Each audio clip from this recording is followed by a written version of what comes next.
Right now, Nepal is on fire. Protesters have burned down the parliament, government offices, and presidential palace. The prime minister has resigned. Over 19 people are dead. But how did things escalate so fast? Why are young people, the Gen Zs, leading this massive uprising? Yes, sir. This is for change. Yeah. Political change. I'm good, man. Protest against corruption. Yeah.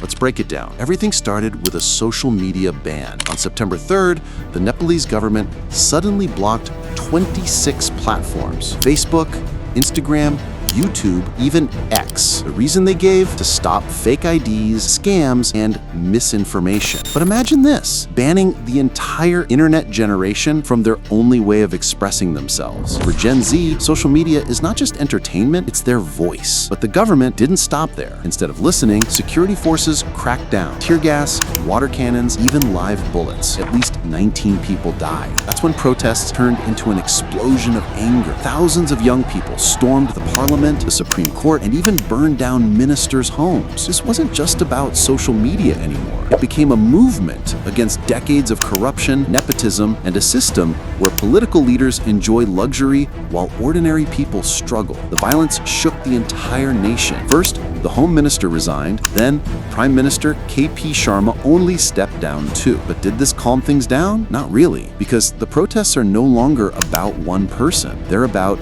the system itself. These protests are being led by Gen Z, students, young professionals, even teenagers. Groups like Hami Nepal started organizing on the streets, and the slogans were very clear: dissolve parliament, new constitution. This is Nepal's first truly digital generation, and they're demanding transparency, accountability, and change. The army has now taken control of the streets. Curfews are in place. Social media ban has already lifted. The government is offering compensation to victims, forming committees, promising reforms. The truth is, Nepal is at a turning point. Gen Z has shown that they are not afraid of the old political class, and this movement might just reshape the country's future. After the PM's resignation and curfews, young volunteers swept glass, hauled burnt debris, and even repainted defaced walls near government buildings. From pavements to parliament lanes, Nepal's Gen Z is leading the cleanup and a reset in tone. So what do you think? Is this the beginning of a new democratic wave in Nepal, or just another cycle of promises and disappointments?